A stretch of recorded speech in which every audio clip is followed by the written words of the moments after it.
হ্যাঁ, এইটা আমাদের বাগানের কলা স্যার। কিন্তু কলাটা স্যার চারপাশে লাল লাল কেন স্যার? ও আচ্ছা, এটা আমাদের তো সবজি কলা মনে হচ্ছে। হ্যাঁ, কলাটা স্যার আবার শক্ত, শক্ত এবং লাল লাল। জি স্যার। তো এইটা তো দেখে মনে হচ্ছে এটা এক ধরনের ব্যাকটেরিয়াল রোগ। এটা মুকিলো বা মোকো বা ব্লাড ব্যাকটেরিয়াম বলে। অনেক সময় একটা রিউমার ছড়াইছিল যে এটা এইচআইভি ভাইরাস আক্রান্ত হয়েছে। হ্যাঁ, কিন্তু আসলে কলায় কখনো এইচআইভি ভাইরাস হওয়া সম্ভব না এবং কলার কখনো রক্ত থাকাও সম্ভব না। এটা আসলে রক্তের মতো লাল দাগ। তো রক্ত থাকার কারণে একসময় মানুষের মুখে মুখে ছড়াই গিয়েছিল যে সবজি কলায় আসলে রক্ত হচ্ছে বা সবজি কলায় এইচআইভি ভাইরাস হচ্ছে। এগুলো লাল লাল স্পট দেখতে পেয়ে মানুষ মনে করে কলায় আসলে রক্ত জমাট বাঁধা হয়েছে। আসলে রক্ত জমাট বাঁধার সুযোগ নাই। যে মোকিলো ব্যাকটেরিয়াম বা মোকো ব্যাকটেরিয়াম অথবা ব্লাড ডিজিজ ব্যাকটেরিয়াম, এগুলো লাল পিগমেন্ট তৈরি করতে পারে, লাল বর্ণ তৈরি করতে পারে। যেখানে পচন ধরাবে, যেখানে ইনফেকশন করবে, সেখানে লাল বর্ণ তৈরি হবে। তো সেই কারণে এইখানে হলো যে লাল লাল স্পট গুলো দেখা যাচ্ছে, এটা আসলে ব্যাকটেরিয়ার কারণেই হয়।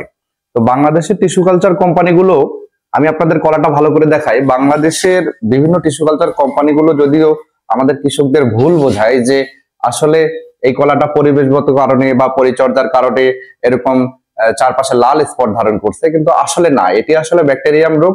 বাংলাদেশের টিস্যু কালচার কোম্পানিগুলো আমাদের কৃষককে ভুল বোঝায় এই কলার চারাগুলো বিক্রি করতেছে।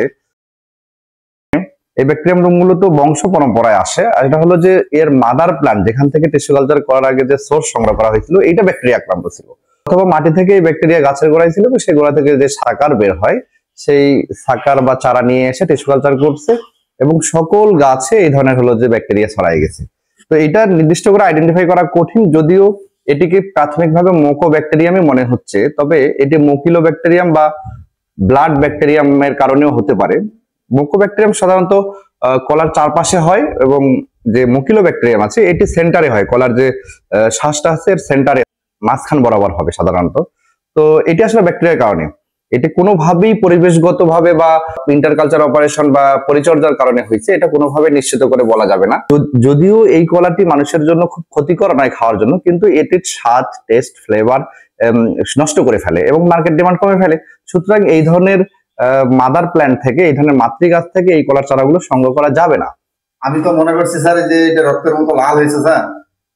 আপনি স্যার যেভাবে বুঝালেন স্যার, আমি বুঝছি স্যার। আমি স্যার ধন্যবাদ। ধন্যবাদ। আমাদের দর্শককে ধন্যবাদ জানান। জি দর্শক ধন্যবাদ। কলা লাল হওয়ার কারণে স্যার যে সুন্দর করে বুঝাই দিল, এখন এটা সুন্দরভাবে খেয়ে ফেলে। জি স্যার, ঠিক আছে।